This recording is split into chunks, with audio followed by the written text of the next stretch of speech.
بسم الله الرحمن الرحيم. الحمد لله وكفى وسلام على عباده الذين اصطفى. أما بعد،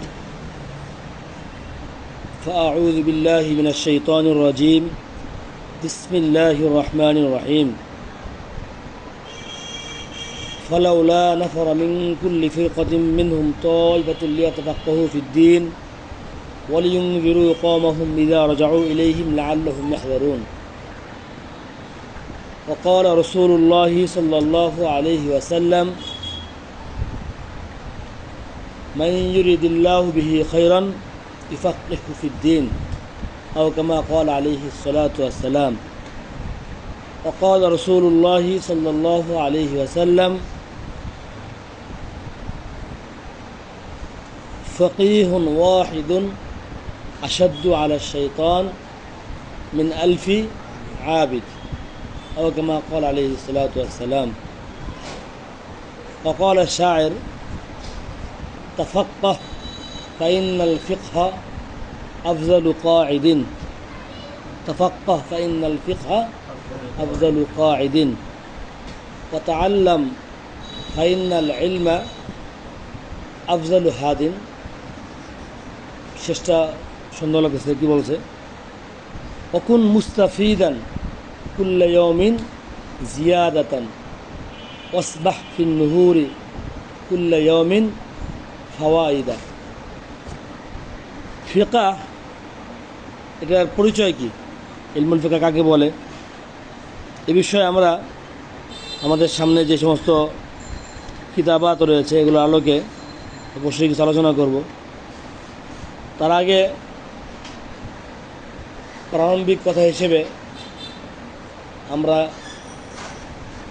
কিছু কথা বলে নিতে পারি। সেটা হলো যে ইসলামী তালিমাতের সার, নির্যাস এবং নিচর এর নামই হচ্ছে ফিকহ। পবিত্র কোরআনে কারীমের খুলাসা, সুন্নাত রাসূলুল্লাহ সাল্লাল্লাহু আলাইহি সাল্লামের রূহকে ফিকহ বলা হয়। শরীয়তের সাধারণ মেজাজ এবং রুচি চাহিদার তর্জুমান যেই জিনিস করে তার নাম হচ্ছে কি? ফিকহ। এবং ইসলামী জিন্দেগির প্রদীপ আলো, মানব জীবনে চলার আলোকবর্তিকা উলুম ইসলামিয়া এর বিভিন্ন দিককে উজ্জ্বল ও ভাস্বর করে যে ইলম, তার নামই হচ্ছে ইলমুল ফিকহ। এজন্য এর জরুরত এবং প্রয়োজনীয়তা এটা মধ্য গগনে প্রখর রৌদ্রতাপে দাঁড়িয়ে সূর্যকে যেমন অস্বীকার করা যায় না, ঠিক ইলমুল ফিকহর গুরুত্ব ও প্রয়োজনীয়তা কোনো একজন মানুষ তার জীবনে অস্বীকার করতে পারে না। শুধুমাত্র তার প্রয়োজন যে অতীতেই ছিল বিষয়টা এমন নয়, বরং আজও রয়েছে, অতীত এবং সুদূর ভবিষ্যতের প্রয়োজন থাকবে। বরং একথা বলতে গেলে অতীতের তুলনায় বর্তমানে ফিকহর গুরুত্ব এবং প্রয়োজনীয়তা বহু গুণে বেড়ে গেছে।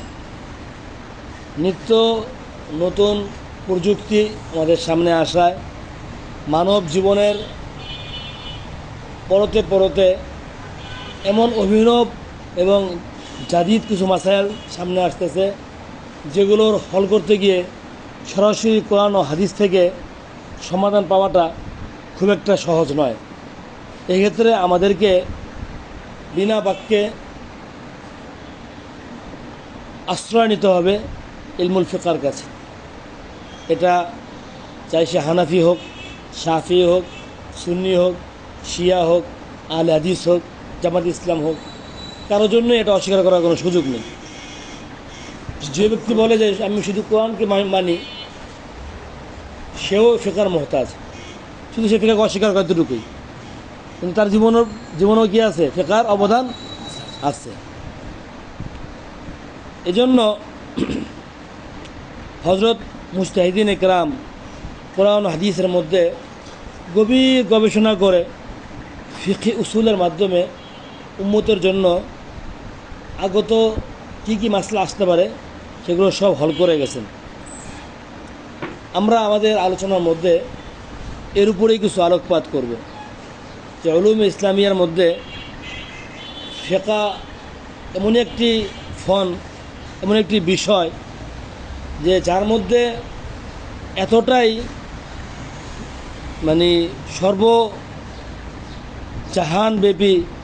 বিশ্বব্যাপী মানুষের জীবনের জুজ লম্হা লম্হা এর প্রয়োজন আছে এবং এটা জিন্দেগির প্রত্যেকটা অঙ্গনে এর প্রয়োজনীয়তা সংশ্লিষ্ট। এটা আমাদের আলোচনায় আমরা তুলে ধরার চেষ্টা করব ইনশাআল্লাহ। যে ফিকহ ছাড়া মানুষের জীবন এটা আধুরি এবং অপূর্ণাঙ্গ। মোট কথা হলো ফিকহ পবিত্র কোরআন হাদিস থেকেই নির্গত, নিংড়ানো, ওখান থেকে নেওয়া এমন একটা গাড়ি বলা যেতে পারে। এটা গাড়ির সাথে আমরা তুলনা করি, যে গাড়িটা মানব জীবনের সমস্ত সাজ ও সামগ্রীকে নিয়ে নিজের মঞ্জিল মাকসাদ তথা আখিরাতের দিকে আসানির সাথে তাকে পৌঁছিয়ে দিবে। একটা মানুষ যেমন এক জায়গাতে এক জায়গায় সফর করবে, সফরের সময় তার নিজের আরোহণ করা দরকার, তার পরিবার পরিজন এবং তার ঘরের মাল সামান সবগুলোকে যেখানে আরোহণ করিয়ে সে নিশ্চিন্তে তার মঞ্জিল মাকসাদ পর্যন্ত পৌঁছতে পারে। আর তার মঞ্জিল মাকসাদ হচ্ছে আখিরাত। মানুষের জন্ম থেকে নিয়ে আখিরাত পর্যন্ত তার সব কিছুকে একত্র সন্নিবেশিত এবং একত্রীভূত অবস্থায় যে জায়গায় পাওয়া যায় তার নামই হচ্ছে কি ফিকহ। এই যে ফিকহ এত গুরুত্বপূর্ণ, এত প্রয়োজন, এই ফিকহ আসলে কোন জিনিসের নাম? তো ফিকহের ব্যাপারে আল্লামা ইবনে আবিদিন শামি, এরপরে আরও ফুকাহায়ে কেরাম, তারা ফিকহের সংজ্ঞা আমাদের সামনে খুব সুন্দরভাবে তুলে ধরেছে। যে আল ফিকহু লুগাতান আল ইলমু বিশ-শাই। স্বাভাবিক বলা হয় যে কোনো জিনিসকে জানার নামই হলো কি ফিকহ। ফাকিহা ইফকাহু থেকে যদি আমরা ধরি তাহলে ফাকুহা ফাকাহাতান, সেক্ষেত্রে সমাজের অর্থ আছে বুঝা। এটা বুঝে আসছে। এরপরে পরবর্তীতে এই ইলমুল ফিকহটা ইলমে শরিয়তের সাথে খাস হয়ে গেছে এবং ফাকুহা ফাকাহাতান ওখান থেকে ফাকিহান, অর্থ হলো যে সে সমাজদার হয়ে গেছে, বুঝমান হয়ে গেছে। আল্লাহ, কোরআনে পাকের মধ্যে যত জায়গায় ফিকহ শব্দটা ব্যবহার করা হয়েছে, তো এর দ্বারা ইলমে দ্বীনের ফাহাম, ইলমে দ্বীনের সমাজকে বুঝাইছে। আর হাদিসের মধ্যেও এই সমাজ এবং ইলমে দ্বীনের বুঝ, এটাই উদ্দেশ্য। আল্লাহ রাব্বুল আলামিন পবিত্র কোরআনে কারীমের মধ্যে ফিকহের গুরুত্ব বোঝাতে গিয়ে স্বয়ং রব্বুল আলামিন নিজেই বলেন, ফালাউলা নাফারা মিন কুল্লি ফিরকাতিন মিনহুম। মুসলমানদের মধ্যে একটা দল কেন তাদের ঘরবাড়ি ছেড়ে বের হয়ে যায় না? লিয়া তাফাক্কুহু ফিদ্দীন, তারা তাফাক্কুহু ফিদ্দীন, দ্বীনের সমাজ, দ্বীনের বুঝ, ইলমে দ্বীনকে তারা হাসিল করবে, ইলমুল ফিকহকে তারা নিজের মধ্যে ধারণ করবে। এরপর তার সম্প্রদায়ের নিকট তারা ফিরে আসবে, ফিরে এসে সে তার সম্প্রদায়ের লোকদেরকে ফিকহ শেখাবে। তাদের দৈনন্দিন জীবনে আমলের জন্য যে সমস্ত প্রয়োজন, এই প্রয়োজনগুলোকে তাদের সামনে তুলে ধরবে। এই দৃষ্টিকোণ থেকে ফুকাহায়ে কেরাম বলেন যে ইলমুল ফিকহ এটা হাসিল করা ফরজে কিফায়া, একেবারে গভীরভাবে যাওয়া, যে কোনো জিনিস তাবাহুর ফিল উলুম, ইলমে সমাজ গ্রহণ করা, এটা হচ্ছে ফরজে কিফায়া। নতুবা প্রত্যেকটা ব্যক্তি যে আমলের সাথে জড়িত, যে ব্যক্তি নামাজ পড়বে, নামাজি ব্যক্তির জন্য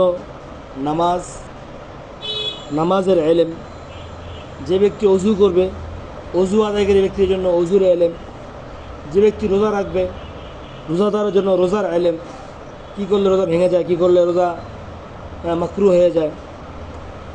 হজ আদায়কারীর জন্য হজের রোকন কি, হজের ওয়াজিব কি, কী কী কারণে ইহরাম নষ্ট হয়ে যায়, কী কী কারণে জিনায়াত ওয়াজিব হয়, হজের ইলম। এমনিভাবে যে ব্যক্তি বিবাহ করতে ইচ্ছুক, বিবাহ করেছে, বিবাহিত, তার জন্য বিবাহ সংশ্লিষ্ট বিধিবিধান এবং তালাকের যে কী কথা বললে তালাক হয়ে যায়, এই বিষয়গুলো জানা ফরজে আইন। এই ফরজের প্রতি উদাসীনতা অবহেলা করার কারণে আমাদের সমাজের মধ্যে মানব জীবনে অনেক অশান্তির বিরাজমান, শুধুমাত্র এই ফরজ আইনের প্রতি উদাসীনতা অবহেলা করার কারণে। উচিত ছিল এই যে ফরজ আইন পরিমাণ এলেম প্রত্যেকটা ব্যক্তিকে তার শিক্ষাগণ থেকে তাকে দিয়ে দেওয়া।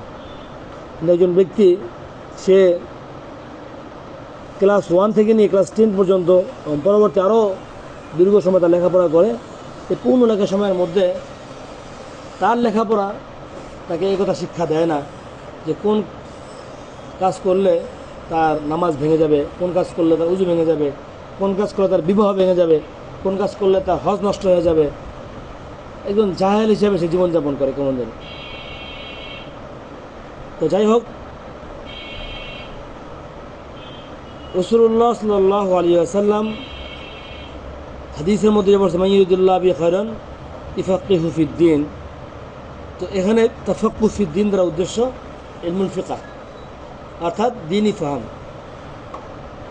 পরবর্তীতে এই ইলমুল ফিকহ বা ফিকহ শব্দটাকে বিভিন্ন ফিকহার ওলামায়ে কেরাম বিভিন্ন মানার দিকে নিয়ে গেছে। যেমন উসুলিয়িনদের নিকটে ফিকহ বলা হয় ওয়াল ইলমু বিল আহকাম আশ-শারঈয়্যা আল ফারঈয়্যা আল মুকতাসাব মিন আদিল্লাতিহা তাফসিলিয়্যা, যে আহকামে শারঈয়্যা ফারঈয়্যার ওই ইলমকে বলা হয় যে যার দ্বারা এই তফসিলের সাথে দলিলগুলো জানা যায়। এটা বোঝা যাচ্ছে, দলিলগুলো অর্জন হয়। আর ফুকাহায়ে কেরাম যারা আছে তাদের নিকটে ফিকহার তারিফ হচ্ছে হিফজুল ফুরু', যে শাখাগত মাসালাগুলোকে মুখস্থ করা। এই যে আমরা যেমন বললাম যে ফতোয়া জুজিয়া যেগুলো আছে, জুজিয়াতের পর জুজিয়াত যে মাসালা আছে, এগুলো আস্তে আস্তে আস্তে আস্তে আপনার সামনে চলে আসবে। তো আপনার ভিতরে ফাকাহাত চলে আসতে থাকবে। আমাদের উস্তাদ মুহতারাম মাওলানা মুফতি শব্বির আহমদ কাসিমি সাহেব হাফিজাহুল্লাহ হযরত বলতেন যে আমরা এখানে ইফতার বিভাগে কাউকে মানে মুফতি বানানোর জন্য বসি না। কেমন তাহলে দাখিল হলো শাওয়াল মাসে আর শাবানে সে বের হয়ে গেল, বাস তারা আমরা মুফতি বানাই दिलाम। ये मुफ्ती बनाने की मशीन नहीं है, ये एक तरफ से दाखिल कर दो, दूसरी तरफ से निकल जाएगा, वो क्या हो जाएगा, मुफ्ती बन जाएगा। যেমন নাকি বর্তমানে আমাদের শাখা যদি বলতো যে একজন কী আছে নতুন দেশে একটা নতুন মেশিন আছে, তার ভিতরে ঢুকলেই সেটা কী হয়ে যায়, রাজাকারও কী হয়ে যায়। এমন কোনো মেশিন বাংলাদেশে নাই যে ওখানে ঢুকলে মানুষ কী হয়ে যাবো গা, মুফতি ফকি হয়ে যাবে। একজন লোক 10 বছর ইফতার বিভাগ থেকে লেখাপড়া করলো, কিন্তু তাকে যেই আন্দাজে তার মুরব্বীরা রাহনুমাই করতেছে তো আন্দাজে সে মেহনত করলো না, তাহলে সে কী হয়ে যাবে না, মুফতি হইতে পারবে না। এজন্য 2 বছর 1 বছরের ইফতার নিয়ে অনেকে আক্ষেপ করে। তো আমার সহজে যেটা বুঝায় সেটা হলো যে 2 বছরের ইফতার নেশাবগুলো আপনি দেখবেন তো এখানে মোতলাটাকে সাজানো হয়েছে সুন্দর করে। কিতাব ওগুলো যেগুলো আমরা পড়াই 2টা বছরে 6 খণ্ড করে 12 খণ্ড ফতোয়া শামির মোতলাটাকে প্রতিদিন 12-20 টাকা করে ভাগ করে দেওয়া হয়েছে।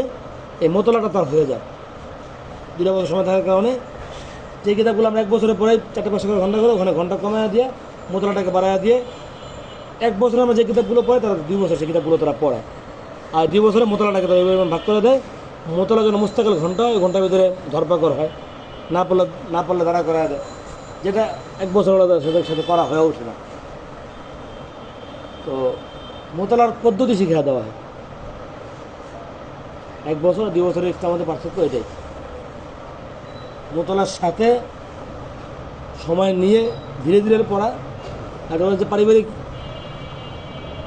জরুরতকে সামনে রেখে আমি 1 বছরেই জিনিসটা জানলাম, আমাদের পরিবারের খিদমত রাখলাম, আমি আরেকটা এলিমের সাথে নিজেকে সময় দিলাম, যাতে বুঝলাম বিষয়টাকে। তবে আমাদের বাংলাদেশের বড় আলেম দিয়ে মাওলানা মুফতি আব্দুল মালিক সাহেব বলেন যে কোনো ব্যক্তির জন্য একাধিক ফোনকে মানে গ্রহণ না করে এক ফোনের পিছনে বেশি মেহনত করাটা তার জন্য উপকারী বেশি। তাহলে সে ওই ফোনের উপর সে স্পেশালিস্ট হতে পারবে। আমাদের দেশে দেখা যায় ওই পরে সেই পরে আদব পরে, তো কোনোটার ভিতরে সে পূর্ণাঙ্গতা লাভ করে না। পরিশেষে সে কোনো কী করে না, মানে কোনো একটা বিষয়কে সে তার বিষয় বানায় না, জগা কিছুর মতো অবস্থা। এটা বোঝা আসছে। বারহাল এই উস্তাদ মোহতারামের কথা ছিল कि तू दारुल इफ्ता में रहकर इफ्ता कैसे पढ़ा जाता है और इफ्ता पढ़ने का क्या तरीक़ा है, ये तुझे हम सिखा रहे हैं। तू কীভাবে তুমি কিতাব মোতালা করবা, কীভাবে তুমি ফতোয়া লিখবা, इसके बाद यहाँ से फरागत के बाद तू खुद से मेहनत कर और 10 साल मेहनत के बाद तू हमारे पास आ जा, फिर हम कहेंगे कि तू मुफ्ती है। तेरे अंदर थोड़ा थोड़ा फ़िक़्ह आने लगे। ওটা বুঝে আসছে কি না? অনেক ভাইকে দেখা যায় খুব আগ্রহ নিয়ে দারুল ইফতায় লেখাপড়া করে, কিন্তু এই বছরটা শেষ বা সব কিছু একেবারে উঠে চারটি বারটি গোল করে রেখে দেয়। সেজন্য অনেকে এই সাহিত্যে কিতাবও কিনে না, তা তো নিয়তই খারাপ আগের থেকে। যেমন নাকি মেয়ের বাপদের বিয়ে দেওয়ার সময় 10 লাখ টাকা মোহর বাঁধে না, ছেলেদের খারাপ ভিতরে নিয়ত খারাপ। কি যদি বিয়েটা ভেঙে দেয় যেন 10 লাখ টাকা আদায় করতে পারি। হ্যাঁ, মানে বিয়ের দিনে বিয়ে ভাঙার ধান্দা করে বসে রয়েছে, যে বিয়েটা ভাঙবে সে কি অনেকটাই নিশ্চিত, যার কারণে তার ঘাড়ের ভিতরে 10 লাখ টাকা ইয়ে হয়েছে। আমার কথা হলো, যে মেয়েটা এই বিয়ে ভাঙতেছে ওই মেয়ের খোদা কি এই ছেলে? তার 10 লাখ টাকা দিলে তার জীবন একবার সজ্জিত হয়ে যাবে, জীবন তো সাজাবে আল্লাহ। হতে পারে তার এখান থেকে ডিভোর্স তালাক হওয়ার পরে এমন কোনো আল্লাহ নেককার ছেলের হাতে তার জীবন পড়বে যে তার জীবন সুন্দর হয়ে গেছে। আগে তোমার যদি খারাপই হয়ে থাকে, আর যদি তোমার মেয়ে খারাপ হয়ে থাকে, এই 10 লাখ টাকা গেলে গা 50 লাখ টাকাটা তাহলে তো তোমার মেয়ে ঠিক হবে না। এই জন্য আমাদের দেশের মানুষের মেজাজ খুবই খারাপ। মেজাজ মানে কি তবিয়ত, এটা যারা পুরাতন আমার কাছে পড়ছে তারা জানে। আমি বলছি কথা, আমরা বাহ্যিকভাবে যদি আমাদের মুসলমান দাবি করি, আমাদের ভিতরে কি আছে একটা করে আপনার কাছে বলছিলাম নাকি যে একটা করে হিন্দু কি আছে আমাদের দিলের মধ্যে বসে আছে। আমরা হচ্ছে জিসমান মুসলমান আর কলবান কি হিন্দু। আমরা প্রত্যেকেই হিন্দু, ছেলের মা হিন্দু, ছেলের বাবা হিন্দু। কিন্তু হিন্দু বলে তার কাছে খারাপ লাগবে, কিন্তু হিন্দুদের কোনো রসমরবাজ সে বাদ দেয় না। মসজিদের মেম্বারে বসে কত কড়া ভাষায় খতিব সাহেব বললেন যে আপনি হাজি সাহেব হজ করছেন, বাড়ির ছাদের উপরে আপনি নর্তকী নাচান, গান বাজনা লাগান বিয়ের সময়, কেমন আপনি হাজি সাহেব বললেন? জুমার শেষ সোমবার আরেক বিয়ে, ওই বিয়েটা আরেকবার বাসা ছাদের উপরে। সারা দেশের মধ্যে বিদ্যুৎ চমকাতেছে, বড় বড় ঠাটা পড়তেছে, মানুষের সিএনজি ভেঙা ড্রাইভারদের মাথা ফেটে গেছে। ছবি টবি দেখছেন হয়তো আপনারা, এই চলমান এই যে শিলাবৃষ্টিতে গাড়ি কাজটা ভেঙে গেছে, 2.5 কেজি 3 কেজি শিলা পড়ছে আকাশ থেকে। বাচ্চাদের কোনো শ্রোত আছে মানুষের রাস্তাঘাটে যারা আছে, ওই সময়ও তারা গান বাজনা বাজায়, তারা কি বিয়ে দিয়েছে। তা তারা কীভাবে নিজেকে মুসলমান দাবি করে? বরং শাখা প্রশাখার কথা চলে আসছে। বলতেছিলাম যে ফিকার আলোচনা চলতেছিল, ফোকার নিকটে হিজুল ফুরু। তা আপনি যত পড়বেন তত আপনার ফুরু কী হবে? হেজ হবে। এই জন্যই আমরা বলি যে কাছাকাছি তামরিন, আপনি তামরিন বাড়ায় দেন। একদিনে 300, মানে 1 বছরে 300 তামরিন করলে তো কমাস কম 300টা মাত্র আপনার নজর পড়বে। আপনার জুজিয়াত কম হইলো, নজর কী হলো? ফুরুয়াত বেশি হইলো, আপনি একটা ভালো ফকি হলো। তামরিনের মাধ্যমে বিষয়ভিত্তিক মোতালা হয়। তামরিনের মাধ্যমে কী হয়? বিষয়ভিত্তিক মোতালা হয়। তো ফোকা একরামের নিকটে হিফজুল ফুরু, তো সর্বনিম্ন হচ্ছে 3টা, মানে 3টার নিচে যার ফুরু মুখস্থ তার ফকি বলা হবে না। যার 3টা ফুরু মুখস্থ আছে সেও ফকি, ছোটোখাটো ফকি আছে।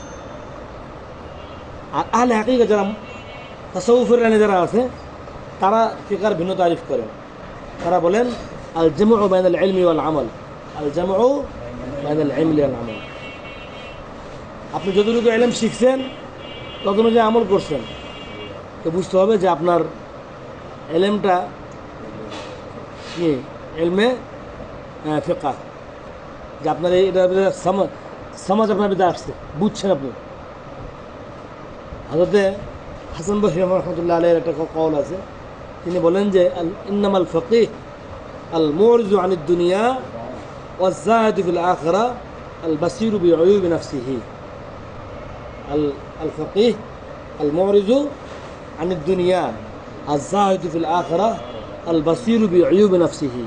এই হলো প্রকৃত ফকিহ, যে দুনিয়া থেকে নিজের মুখ ফিরিয়ে নিছে, আখিরাতের প্রতি তার আগ্রহ এবং তার নিজের নফসের প্রতি তার কি আছে, দোষ, নিজের দোষের প্রতি তার নজর আছে। যে ব্যক্তি এই সিফত পাওয়া যাবে সেই হলো কি ফকিহ। এটা বোঝা আসছে? তো সাহাবায়ে কেরাম, তাবেঈন, তাবেঈন, ওনাদের জামানায় এই ফিকহ শব্দটা সব ধরনের দ্বীনি আহকামের উপর বলা হতো।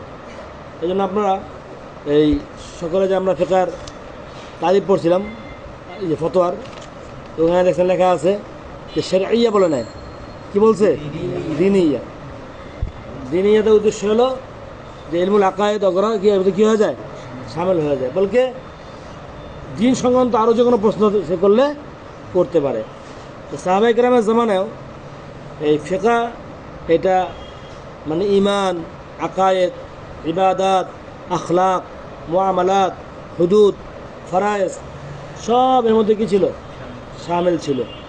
এই কারণেই ইমাম আবু হানিফা রাহমাতুল্লাহ আলাইহি মানকুল আছে ফিকহের তারিফ, উনি বলেন, এটা আপনারা পড়ছেন এর মধ্যে এই তালিম মুতালিদের মধ্যে ইমাম আবু হানিফা রাহমাতুল্লাহ আলাইহি ফিকহের তারিফ করছেন। উনি বলছেন যে ইন্নাল ফিকহা হুয়া মারিফাতুন নফসি মা লাহা মা আলাইহা। ইন্নাল ফিকহা হুয়া মারিফাতুন নফসি মা লাহা মা আলাইহা।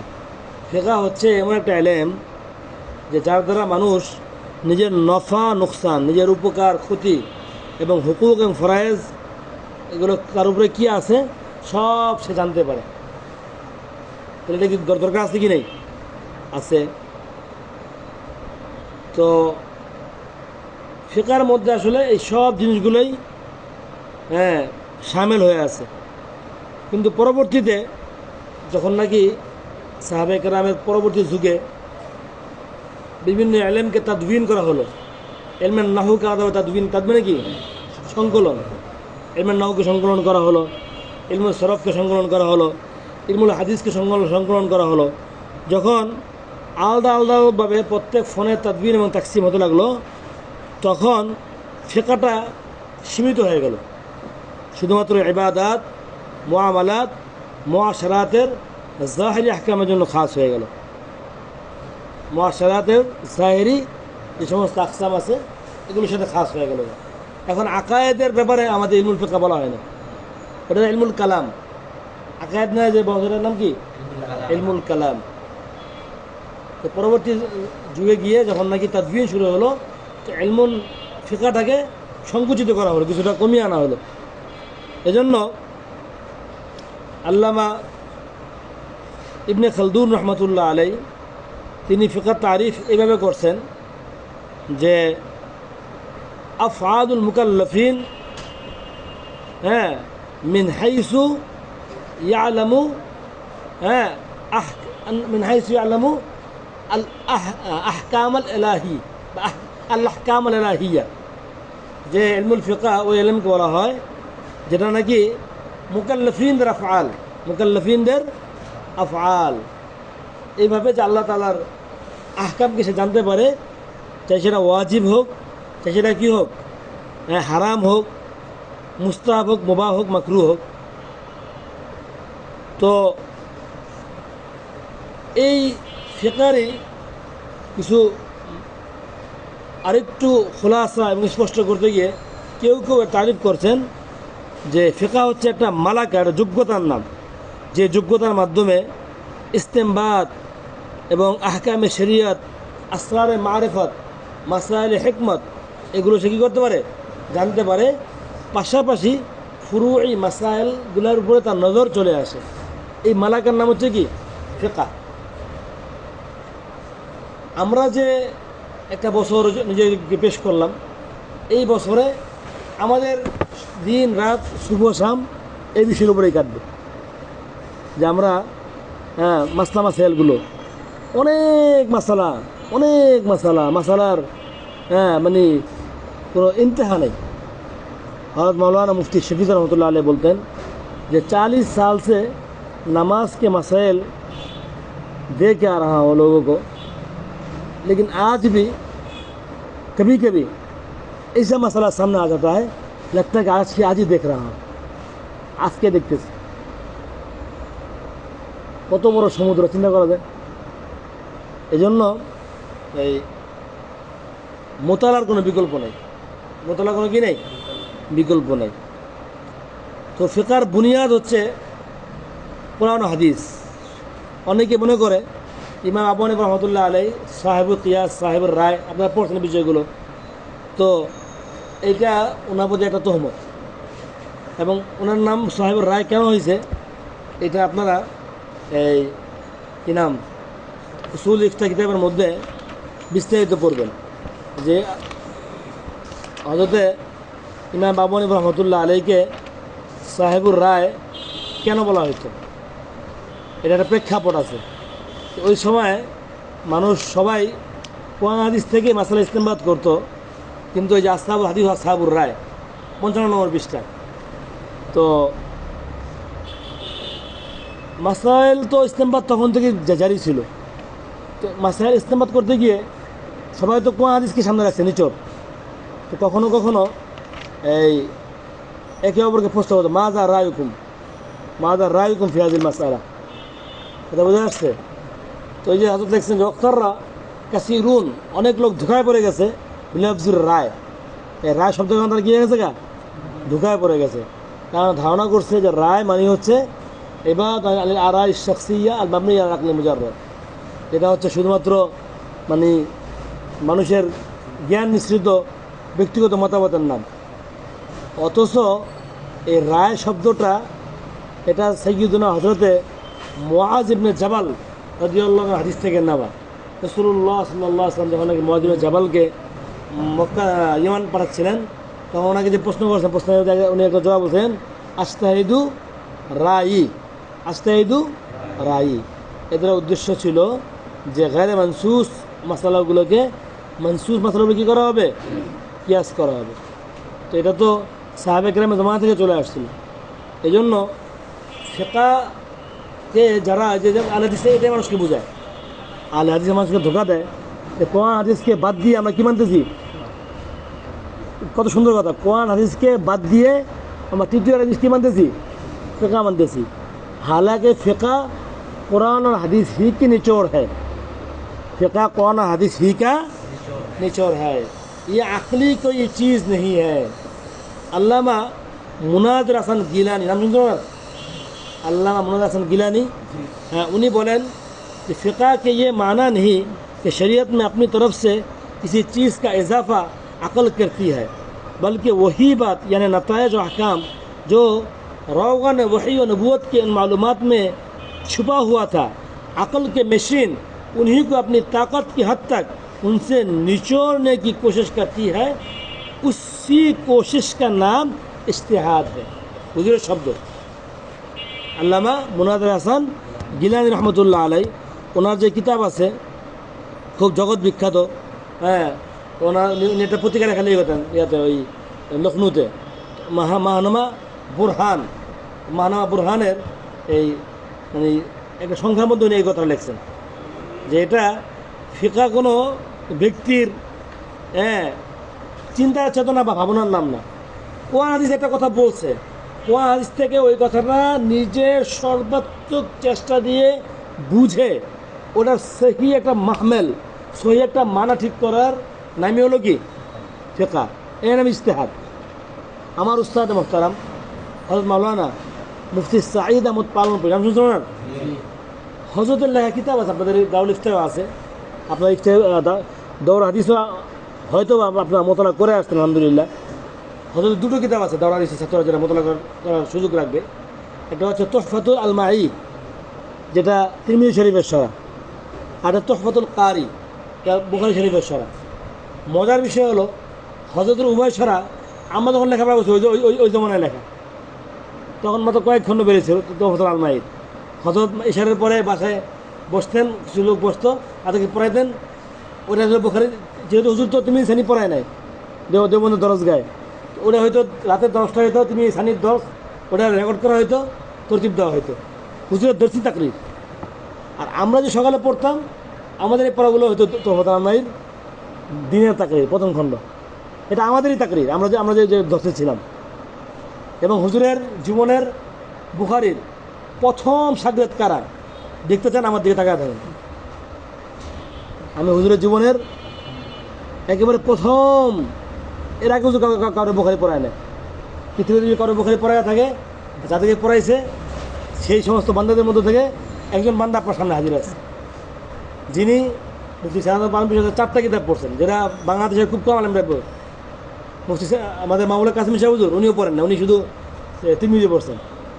আমাদের বছরে ওই যে আমাদের 50 বছর যিনি ছিলেন সেগুলো দিয়েছে, ওনাদের ওস্তাদ, আমাদের ওস্তাদ ছিল, আমিও ওনার আড়াই পড়া পড়ছি, ওনার ইন্তেকাল হয়ে গেল।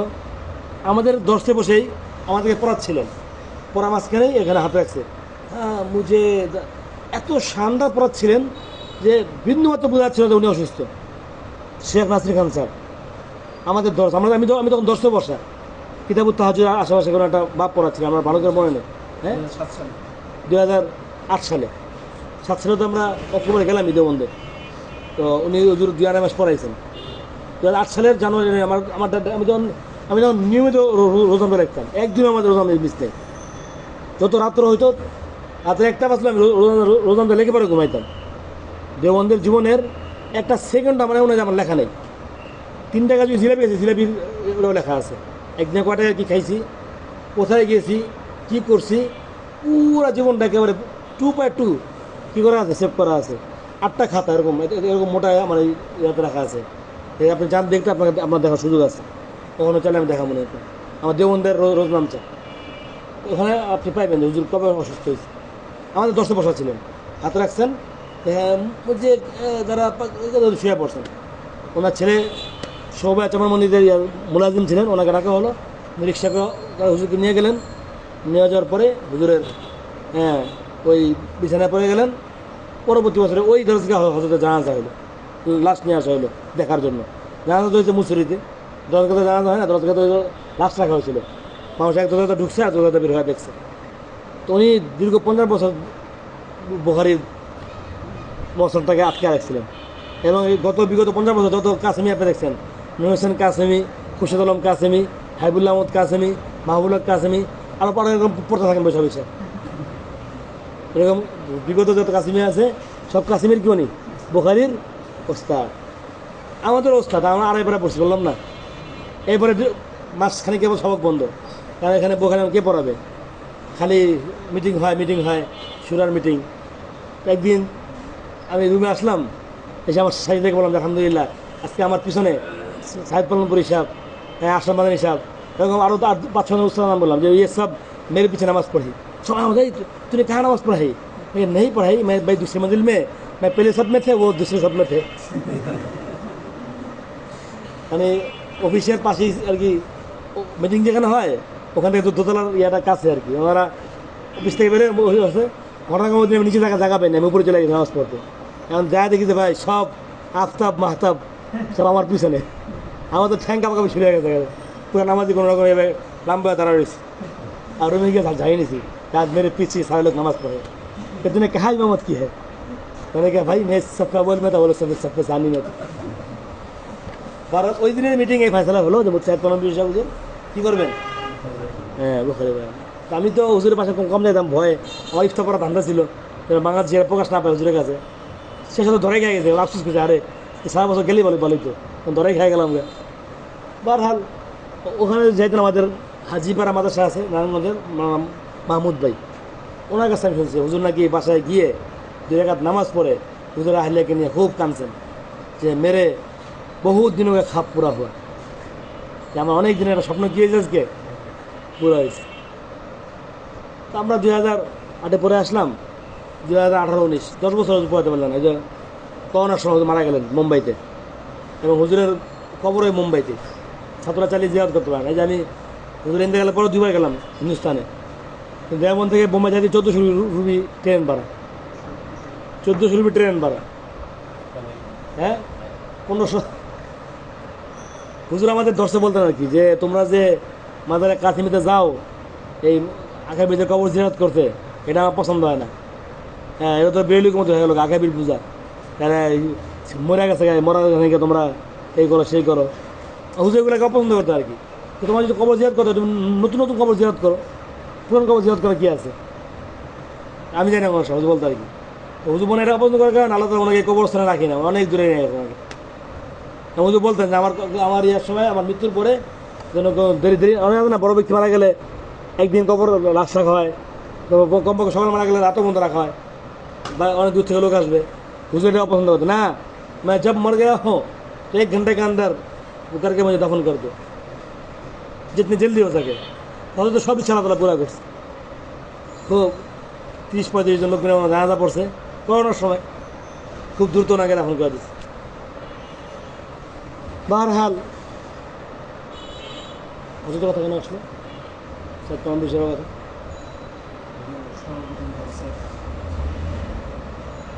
ও হ্যাঁ, মনে পড়ছে, হজরতের যে তোহফাতুল আলমাই আর তোহফাতুল কারি, আপনারা যারা মোতলা করছেন তারা তো হয়তো দেখে ফেলেছেন, যারা ওইভাবে মোতলা করা হয় না তারা আবার মোতলা করে দেখবেন আমরা এই কথার পরে। ওইখানে হজরত সুন্দরভাবে স্পষ্ট করছে যে উলামায়ে কেরামের এখন এই মাসে ইখতিলাফ কেন হলো। কখনো ইখতিলাফ হয় তাআরুজুল আদিল্লার কারণে, কখনো ইখতিলাফ হয় হাদিস ফাহমিমে, এই যে বুঝ, নিজেদের বুঝ কী হয়, উনি বুঝছে একটা, আমি বুঝছে আরেকটা। একই দর্শে বসে 10 জন সাগরের 10 রকম বুঝে, হয় কি না? এই জন্য এই কী বলা হয়, ইজতিহাদি মাসালা যা আছে এখানে ইখতিলাফ থাকবে। যদি কোনো আল্লাহর বান্দা বলে কথা বলে যে হুজুররা 4টা মাযহাব দরকার থেকে সব মাযহাব মেনে একটা মাযহাব করে দেয়, ও হচ্ছে পাগল অথবা ছাগল, এটা কি মুমকিন, সম্ভব? সারা পৃথিবীর মানুষের বুঝতে এক বানায় দেওয়া যাবে? রাসূলুল্লাহ সাল্লাল্লাহু আলাইহি ওয়াসাল্লাম তার 3 জন সাহাবীকে একসাথে পাঠিয়েছেন, বলছেন যে তোমরা অমুক কবিতার ওখানে গিয়ে আসরের নামাজ পড়বা। কথা বোঝো নাই? কিন্তু তাদের যেতে যেতে দেরি হয়েছে, যে আসরের সময় শেষ হয়ে যাওয়া, মাগরিব বাজা অমুক। সাহাবে এখানে 2 ভাগে ভাগ হয়ে গেছে। একদম বলছে যে আল্লাহ রাসূল তো ভাবছিলেন যে ওখানে গেলে যেতে যেতে আসরের নামাজ পাবো, আমরা তো পাইতেছি না, আমরা পথে আসর পড়িনি। আল্লাহ রাসূল বলছে ওখানে যা পড়তে, আসর যাক মাগরিব যাক, আমরা আসর ওখানে গিয়ে পড়ব। আল্লাহ রাসূল জোয়ারি কালাম আমরা আমল করেন, এবং উভয় দলেই তার যার যার রায়ের আমল করছেন। ইখতিলাফ হয়েছে কি হয় না? আল্লাহ রাসূল জমানা হয় না, আল্লাহ রাসূল ঘটনা পড়ছে, প্রেম সাল্লাল্লাহু আলাইহি ওয়াসাল্লাম কি বলছেন, হাসছেন, আসাবতু তোমরা উভয় পক্ষে কী করছো, সঠিক করছে। আসলে সঠিক কথা তাদের ইজতিহাদ করছে। লিল মুজতাহিদি আজরানে ইন আসাবা ওয়ালাউ আজরুন আখতা, মুজতাহিদ আজর থেকে খালি না। রাসূলুল্লাহ সাল্লাল্লাহু আলাইহি ওয়াসাল্লামের জমানায় আয়াতে তায়াম্মুম নাযিল হয়েছে, ওয়াইন কুনতুম জুনুবান ফাত্তাহহারু ওয়াইন কুনতুম মারদা আসফারিন ফালাম তাজিদু মান ফাতায়াম্মামু সাইদান তাইয়্যিবান। কাইফিয়াতটা আল্লাহ বলতে পারেন না, সফর শুরু হয়ে গেছে, সফরে হাতে দিল হয়েছে। হজরতে আম্মার আর হজরতে আলী দুজনেই ছিল নওজোয়ান, সম্মত হয়ে গেছে, পানির ব্যবস্থা নেই, কারণ তাই এমন কেমন করবে সিস্টেমও জানা নাই। আর পানিতে তো পুরা বালতি করে পানি লইতেন, মাথা ডালতেন, বালতি করে বালু লইবার মাথা ডালবো, অনেকক্ষণ চিন্তা ভাবনা করে দুজনে বালুতে শুয়ে পড়ছে। হ্যাঁ, তামাক কাতু আছে হাদিসের মধ্যে, দুজনে খুব গড়াগড়ি খাইছে, খায় তো এমন করছেন। রাসূল সাল্লাল্লাহু আলাইহি ওয়াসাল্লাম বলছেন না, এসে আল্লাহ বোকা দিয়েছেন। इज्तिहाद तो इज्तिहाद होगा, इख्तिलाफ होगा, लेकिन आपस में एक दूसरे को जो मजम्मत और मलामत, ये शरीयत ने क्या पसंद नहीं किया। বারহাল তাহলে আমরা এই পর্যন্ত জানলাম যে ফিকা আসলে জিনিসটা কি, ফিকা জিনিসটা কি, এর তারিফ সংজ্ঞা এবং এ ব্যাপারে আমাদের বড়দের মতামত আমাদের সামনে আসলো। তো এখন ফিকার মূল উৎস কী, তো এখানে তো আমরা পরিপূর্ণভাবেই জানি যে আহকামে শরঈয়ার আমরা যে পড়ছেন তার সাড়ে চশমা 4টা, এটা আমাদের নুরুল আনোয়ার উসুলুল শাসি কিতাব মধ্যে আছে, যার না কী লিখছে উসুলু হেডিংটা কী ছিল, মানে ওখানে ইয়ারা কী ছিল, 4টা জিনিস আমরা বহন করছি, হেডিংটা কী ছিল, এবারটা কী ছিল, যে কোরআন আল কিতাবুল্লাহ সুন্নাত রাসূল আল ইজমা কিয়াস, এটা বুঝে আসছে। তাহলে আমাদের শরীয়তের না ওখানে একটা আরবি ব্যাপারটা কি জানি ছিল, একটা সুন্দর একটা আরবি ব্যাপার ছিল, যাই হোক কিতাব থাকার সামনে বলতে পারতাম। তো আহকামে শরিয়াতের আসলে মাম্বা মূল উৎস তো কোরআন কারীমই, যে তিবিয়ান লিকুল্লি শাই ওয়ানাজ্জালনা আলাইকাল কিতাবা তিবিয়ান লিকুল্লি শাই। আবার অপর দিকে আল্লাহ রাসূলুল্লাহ সাল্লাল্লাহু আলাইহি ওয়াসাল্লাম বলে দিয়েছে মা ইয়ানতিকু আনিল হাওয়া, তিনি কোনো নিজের হাওয়া প্রবৃত্তির চাইতে কোনো কথা বলেন না, ইন হুয়া ইল্লা ওয়াহয়ি ইউহা। তাহলে বোঝা গেল ওই কয় প্রকার হয়ে গেল, 2 প্রকার, ওয়াহয়ি মাতলু গায়রে মাতলু। এজন্য কোরআনে কারীমের পরে সুন্নাত রাসূলুল্লাহ সাল্লাল্লাহু আলাইহি ওয়াসাল্লামের মাকাম খুতবা চলে আসে। 3 নম্বরে কিয়াস, 4 নম্বরে কি ইজমা, যার হাকিকত তাফসীর ওই ঘটনার মধ্যে আমরা দেখতে পারি যে সাইয়্যিদুনা হযরত মুআয বিন জাবাল রাদিয়াল্লাহু আনহু যখন নাকি রাসূলুল্লাহ সাল্লাল্লাহু আলাইহি ওয়াসাল্লাম ইয়ামানের কাজী বানিয়ে তাকে বিদায় করতেছিলেন, রাসূলুল্লাহ সাল্লাল্লাহু আলাইহি ওয়াসাল্লাম জিজ্ঞেস করলেন যে যখন তোমার সামনে কোনো মাসআলা আসে তখন তুমি ফয়সালা কীভাবে করবে, তখন তিনি কী বলছিলেন যে কিতাবুল্লাহ বি কিতাবিল্লাহ, নাকি আল্লাহ বলছে ফাইল্লাম তাজিদ ফাইল্লাম তাকুন বলেন নাই, ফাইল্লাম যদি তুমি না পাও, হল করতে না পারো, বি কিতাব সুন্নাত রাসূলিল্লাহ। আর আল্লাহ জিজ্ঞেস করছেন যে যদি নাকি তুমি ফয়সালা অনেক চেষ্টা করলা কিন্তু পাইলা না, তখন তুমি কী করবা, আল্লাহ বলছে আস্তাহিদু রাই ওয়ালাম আলু, আস্তাহিদু রাই ওয়ালাম আলু। আর আমি কোনো ধরনের কোথায় ইয়া করবো না। তার প্রিয় নবী সাল্লাল্লাহু আলাইহি ওয়াসাল্লাম মুআয রাদিয়াল্লাহু আনহুকে মানে তার এই যে মেজাজে দিন এবং মেজাজে শরিয়াতে মেজাজে উনি বুঝতে পারছেন, এর উপর আল্লাহ খুশি হয়ে কী করেছেন, আলহামদুলিল্লাহ ইল্লাযী ওয়াফাকা রাসূলা রাসূলি বিমা ইয়ারযা বিমা ইউহিব্বু ওয়া ইয়ারযা, বিমা ইউহিব্বু ওয়া ইয়ারযা, এই কথা তিনি বলছেন যে তিনি যেটা পছন্দ করেন রাজি হয় ওরা দিয়েছেন। এমনিভাবে প্রিয় নবী সাল্লাল্লাহু আলাইহি ওয়াসাল্লামের ইন্তেকালের পর মাসআলায়ে খেলাফত নিয়ে সাহাবায়ে কেরামের মাঝখানে ইখতিলাফ হলো।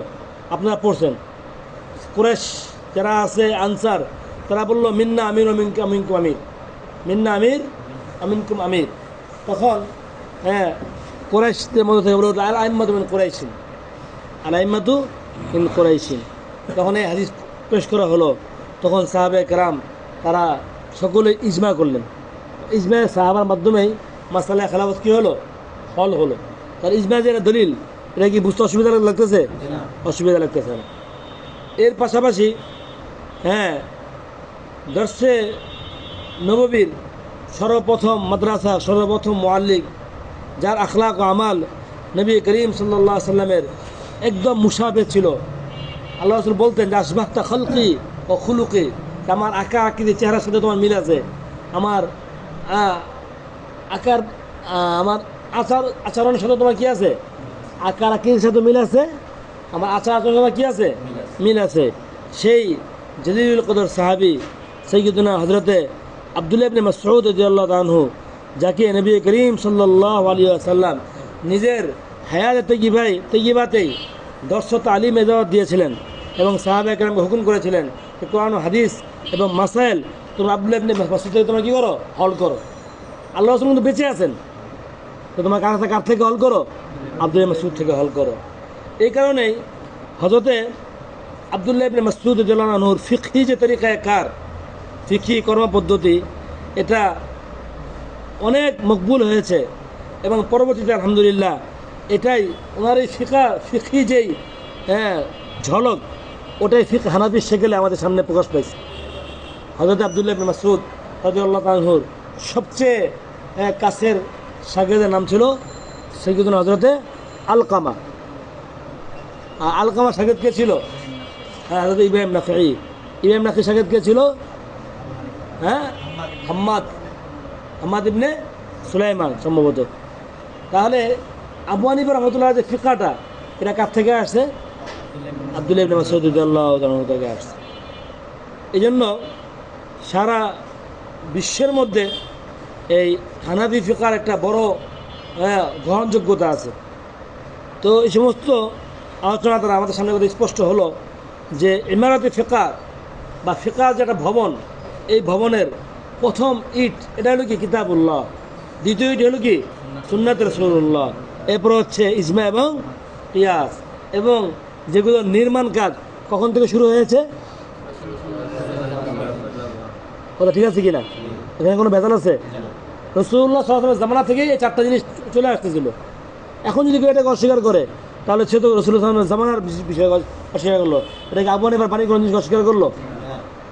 এরপরে আসেন যে ইসলামের মধ্যে ফিকহার এই পদোন্নতিটা কীভাবে হলো, ফিকহাটা দিন বা দিন ছড়ায় পড়লো কীভাবে সারা বিশ্বের মধ্যে।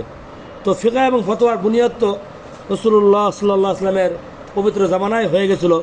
এবং ওই জামানাতেই রাসূলুল্লাহ সাল্লাল্লাহু আলাইহি ওয়াসাল্লাম হযরতে আবু বকর সিদ্দিক রাদিয়াল্লাহু আনহুকে মদিনা মুনাওয়ারার মানসাব ইফতার উপরে ওনাকে অধিষ্ঠিত করছেন।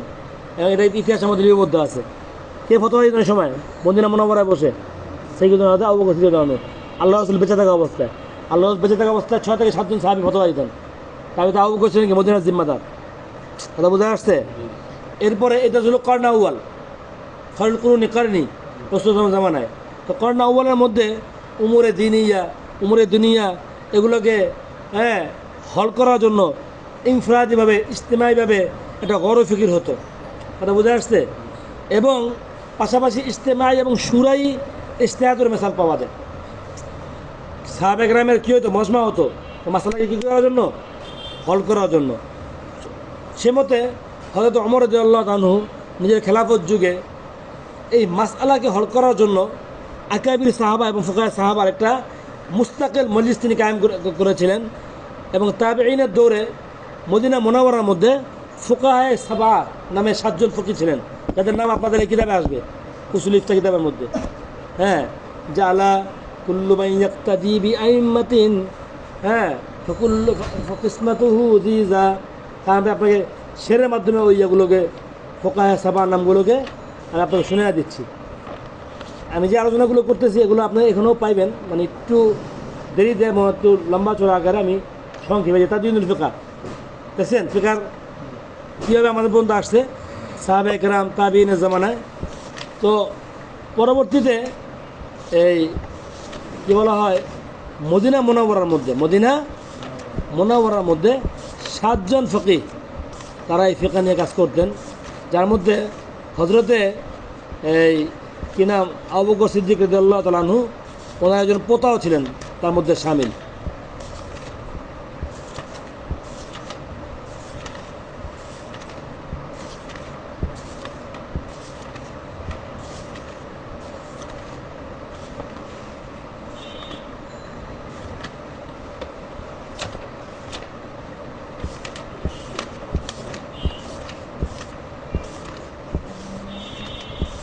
তবকাতুল ফুকাহা, ফুকাহায়ে কেরামের তবকা এখানে উল্লেখ করা আছে।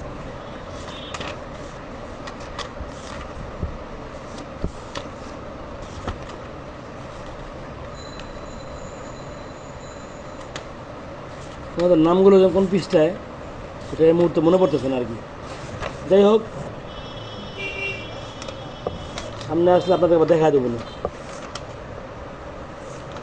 এই যে পাই গেছে 35 নম্বর পৃষ্ঠায় উসুল ইফতার মধ্যে আছে আলা কুল্লু মান লা ইয়াক্তাদু বিআইম্মাতিন ফাকিসমাতুহু যিজা আনিল হাক্কি খারিজা ফাখুযহুম উবাইদুল্লাহ উরওয়াতুন কাসিমুন সাঈদুন আবু বকরিন সুলাইমান খারিজা। এই 7 জন, কজন? 7 জন। অন্য আল্লামা আব্দুল ইবনে কাইয়িম রহমাতুল্লাহ আলাই উনি আবার এটাকে অন্য একটা এই শেরের মাধ্যমে এটাকে করছেন আর কি। এই 7 জনের মধ্যে এই একজন ছিলেন হচ্ছে হযরতে ওবায়দুল্লাহ, হযরতে ওবায়দুল্লাহ। আরেকজন ছিল এই ওবায়দুল্লাহর পুরো নাম হচ্ছে একজন ছিল হচ্ছে হযরতে ওরওয়া ইবনে জুবাইর নাকি। আরেকজন ছিল কাসিম ইবনে মুহাম্মদ। আরেকজন ছিল সাঈদ, হযরতে সাঈদ, ওনার পুরো নাম হচ্ছে সাঈদ ইবনুল মুসাইয়্যাব। একজন ছিলেন আবু বকর, ওনার পুরো নাম হচ্ছে এই আবু বকর, না ও সিদ্দিক না, সৈয়দ আবু সালাম আব্দুর রহমান। আর সুলাইমান, একজনের নাম ছিল কি সুলাইমান। আরেকজনের নাম ছিল খারেজা ইবনে যায়েদ। এই ছিল মোটামুটি 7 জন ফকিহ। এই 7 জন ফকির মাধ্যমে তাবিঈনের জামানায় ফিকহের কাজগুলো কি চলতে ছিল। এরপরে পরবর্তীতে ফিকহে ইসলামীটা এটা একটা মানে কানুনি শিকল এখতিয়ার করে। কি এখতিয়ার করে? কানুনি শিকল এখতিয়ার করে। রাসূলুল্লাহ সাল্লাল্লাহু আলাইহি সাল্লাম ইন্তেকালের পরে যখন নাকি ইসলামের সীমা পরিসীমা অনেক বেড়ে গেল, মিশর, কায়সার, ইরান, ইসরা ওই পর্যন্ত পৌঁছে গেল ইসলামী হুকুমত। ইউরোপ থেকে নিয়ে আন্দুলুস পর্যন্ত, আফ্রিকা থেকে মিশর পর্যন্ত এবং পূর্ব আফ্রিকা পর্যন্ত, এশিয়ার মধ্যে ইসলাম, তুর্কিস্তান, চীন, সব জায়গায় ইসলাম কী হলো? ছড়িয়ে গেল। তখন ইসলামী তামাদ্দুন এবং ইসলামী তাহজিব এরা বিভিন্ন মানে নতুন নতুন মহাসারা, নতুন নতুন সমাজ, নতুন নতুন মাসালা মানুষের সামনে সৃষ্টি হতে লাগলো। এটা বোঝা যাচ্ছে? তখন তাবিঈদের শেষ জামানা চলতেছিল। এই সময়টায় কী চলতেছিল? তাবিঈদের শেষ জামানা। তখন উলামায়ে হকের একটা জামাত, যেমন নাকি ইমাম আবু হানিফা রহমাতুল্লাহ, তখন উনি তো তাবিঈন ছিলেন। তখন তারা আবু হানিফা রহমাতুল্লাহর নেতৃত্বে কিতাব ও সুন্নতকে সামনে রেখে আবু হানিফা রহমাতুল্লাহ আলাইহির নির্ধারণ করা কিছু কাওয়ানিন এবং হুদুদকে সামনে রেখে একটা জাবেতা হায়াত, একটা মানব জীবনের একটা নিয়ম নীতি তারা নির্ধারণ করলেন, যেগুলো মানে সর্বদিক দিয়ে সবার জন্য যেন উপকারী হয়, তারা এটা ফিকির করলেন। সে মতে ইমাম আবু হানিফা রহমাতুল্লাহ আলাই নিজের 1000 শাগির্দের মধ্য থেকে 40 জনকে কী করছেন? মুনতাখাব করছেন। আসলে যারা ফিকহের বিরোধিতা করে তারা ফিকহের ইতিহাস জানে না। এই জন্য আমরা ফিকহের ইতিহাস নিয়ে আলোচনা করতেছি। আমি বলছি আপনাদের সামনে, আমি আমার আলোচনা শেষ করে দেবো। লম্বা রকম অনেকে দেখলাম যে বিরক্তির ছাপ দেখাচ্ছে মুখের মধ্যে, অনেকে ঘুমটুম আসতেছে। যেহেতু এটা আরও আলোচনা করবো আমি ইনশাল্লাহ, 10টার মধ্যেই করা হবে। আমি আজকে চেয়েছিলাম খোলাসা পেশ করতে আর কি। তো খোলাসা পেশ করে ফেলছি আলহামদুলিল্লাহ। আমি প্রায় 40 পৃষ্ঠা আলোচনা করে ফেলছি অলরেডি। আরও 20 পৃষ্ঠা হয়তো আলোচনা বাকি আছে। এখানে খোলাসা আমি ওখান থেকে নিয়ে আসছি না, সাহাবের আবু হানিফা বন্ধু চলে আসছি। আবু হানিফা থেকে আমাদের বন্ধু আমরা আসবো। মাযহাব কিংবা 4টা হলো। অনেকে বলে না যে কোরআন 1, হাদিস 1, রসুল 1, মাযহাব কেন 4টা? এবং কোন এলাকায় কোন মাযহাব তার রায়েজ প্রচলিত, ওটা আপনি জানলে আপনার কাছে ভালো লাগবে। মালিকের মাযহাবটা কীভাবে আসলো? আবু হানিফার শাগরেদ আবু ইউসুফ মোহাম্মদ, ওনারা এত বড় আলেমা সত্য মাত্র মাযহাব কেন দাঁড় করালেন না ওনারা? অথচ আবু হানিফার শাগরেদ আবু ইউসুফের শাগরেদ মোহাম্মদের শাগরেদ হচ্ছে ইমাম শাফি। তিনি মাযহাব কায়েম করে ফেললেন। পোতার শাগরেদ মানে নাতির ছেলে, তার মাযহাব আছে। নাতির ছেলের কি আছে? মাযহাব আছে। আচ্ছা, শাম্বল ইমাম শাফির শাগরেদ, মানে নাতির ছেলের ছেলে, তারও মাযহাব আছে। পুঁতি বলে নাকি না, নাতি করে পুঁতি, তো পুঁতিরও মাযহাব আছে। কিন্তু নেই যে ওস্তাদের নেই।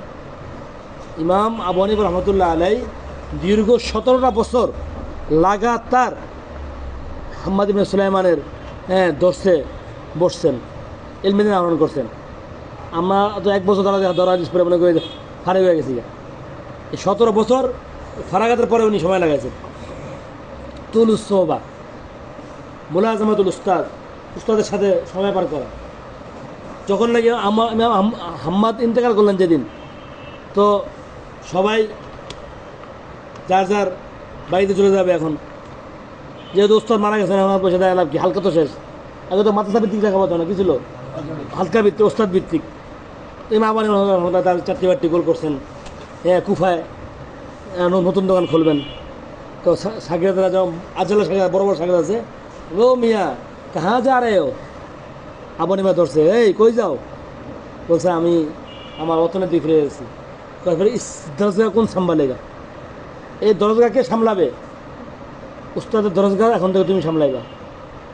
ওনার সাগরেদরা মিলে ধরে আবু হানিফাকে হাম্মাদের দরজা বসায় দিচ্ছে। এটা বুঝে আসছে? তো আবু হানিফা রহমতুল্লাহ আলাইকে যারা গালিগালাজ করে তারা আবু হানিফা রহমতুল্লাহকে চিনে না। আবু হানিফা রহমতুল্লাহ তো নিয়ে তাদের লেখাপড়া নাই। আর নাস আদাউল্লিমা জাহিলু, যারা ফিকাকে অস্বীকার করে তারা ফিকা নিয়ে তাদের লেখাপড়া নেই। এটা রাসূল সাল্লাল্লাহু আলাইহি ওয়াসাল্লামের লাগানো একটা বীজ। ফিকা হচ্ছে একটা গাছের নাম, যে গাছের বীজটা কে বপন করে গেছেন? নিজ হাতে আল্লাহ রাসূল বপন করে গেছেন। যে বীজটা স্বয়ং রাসূলুল্লাহ সাল্লাল্লাহু আলাইহি ওয়াসাল্লামের জামানায় তিনি নিজে কি করছেন? বপন করে গেছেন। এবং সাহাবায়ে কেরাম ওনারা ওনাদের জামানায় এটাকে কি করছেন? পরিচর্যা করছেন, ওনাকে বিভিন্ন জায়গায় এনাকে পৌঁছাইছেন। এই জন্য শের বলছেন খুব সুন্দর করে, আল ফিকহু যারা ইবনু মাসউদিন ওয়া আলকামা হাসাদুহু। আল ফিকহু যারা ইবনু মাসউদিন ওয়া আলকামাতুন হাসাদুন সুম্মা ইব্রাহিম দাওয়াসু নু'মানুন তাহিনুহু ইয়াকুবু আজিনুহু মুহাম্মাদুন খাবিসুন ওয়াল আকিলুন নাসু। জি, কথা বুঝে আসছে?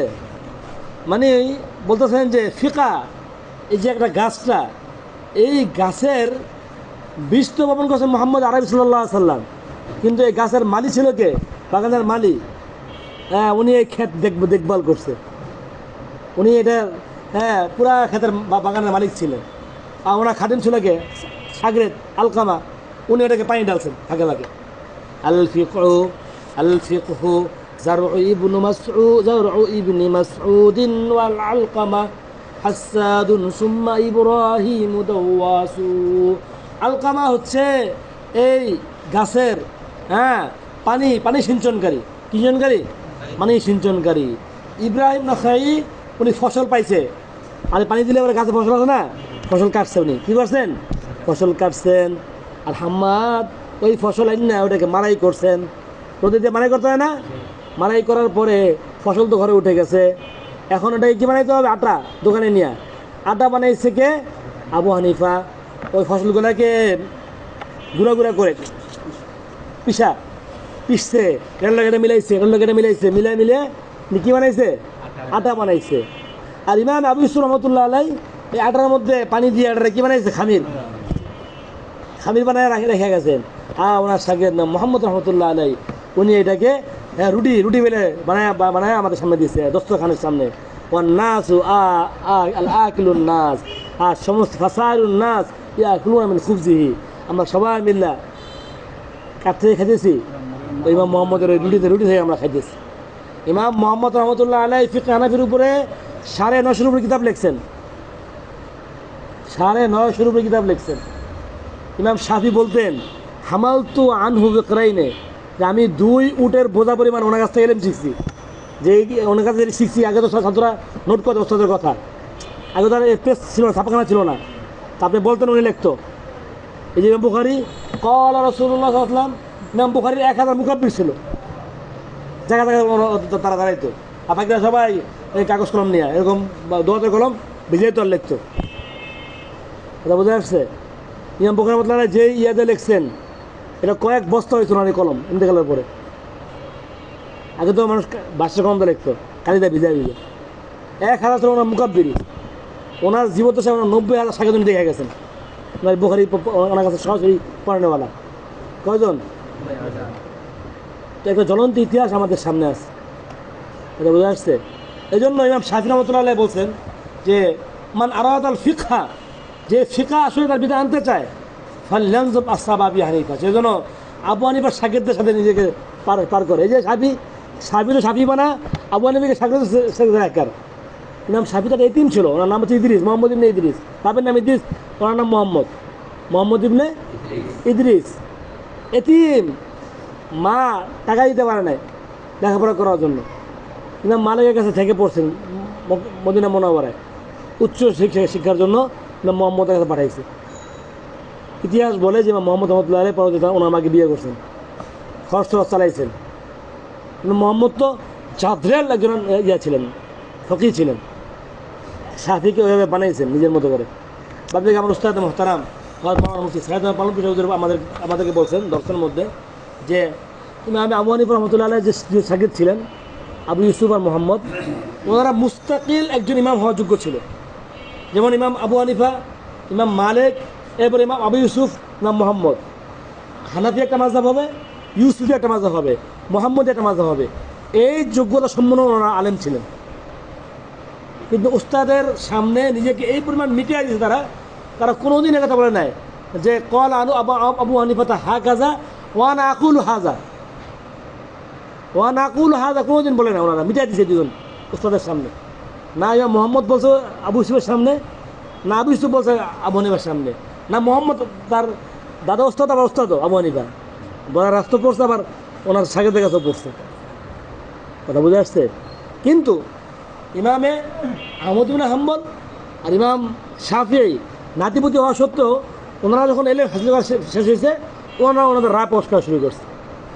তো কল আল ইমাম আবু হানিফা হাযা ওয়ানা আকুলু হাযা, ওয়ানা আকুলু হাযা। ওনাদের মতকে রাখা শুরু করছে, আমাদের হাম্বলকে তার মতকে রাখছে। তো ওই জামানায় আপনারা আসলে সময়ের প্রতিরোধ পারতেছি না। আরও আমি চাইছিলাম, আজকে আমি রোজা রাখছি, খাওয়া দাওয়া না খেয়ে চাইছিলাম, তোমার আপনাদের বলছিলাম নামাজ আগে খানা খেয়ে ফেলতে।